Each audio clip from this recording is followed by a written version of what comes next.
আসসালামু আলাইকুম ওরহমতুল্লাহি ওবরাকাতু। আজকের ঘটনার নাম হজরত ওমর রদিয়াল্লাহু আনহু এবং অসহায় বৃদ্ধা। খলিফা হজরত ওমর ইবনুল খাত্তাব রদিয়াল্লাহু আনহু তার খিলাফতের সময় প্রতি রাতে ছদ্মবেশে মদিনার অলিগলি ঘুরে বেড়াতেন মানুষের অবস্থা জানতে। এক রাতে তিনি শহরের এক প্রান্তে একটি তাঁবুর কাছে এসে থামলেন। ভেতর থেকে শিশুদের কান্নার শব্দ আসছে। তিনি কাছে গিয়ে দেখলেন এক বৃদ্ধা মহিলা চুলায় একটি পাত্র বসিয়েছেন, কিন্তু পাত্রে শুধু পানি আর পাথর।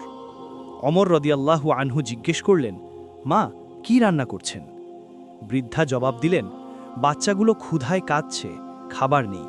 পাথর গরম করছি যেন ওরা ভাবে রান্না হচ্ছে, একসময় ঘুমিয়ে পড়বে। আল্লাহ বিচার করবেন ওমরকে, যে খলিফা হয়েও তার প্রজাদের খোঁজ রাখে না।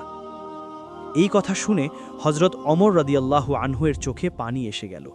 তিনি সঙ্গে সঙ্গে দৌড়ে বাইতুল মাল বা রাষ্ট্রীয় কোষাগারে গেলেন, নিজের কাঁধে আটার বস্তা আর তেল তুলে নিলেন।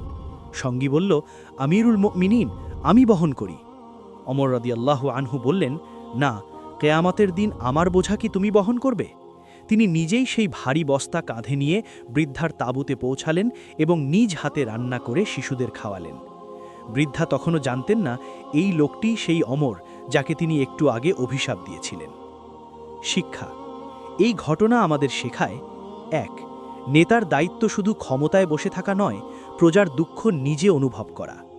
২. অহংকার শূন্য সেবা, খলিফা হয়েও নিজে বোঝা বহন করলেন। ৩.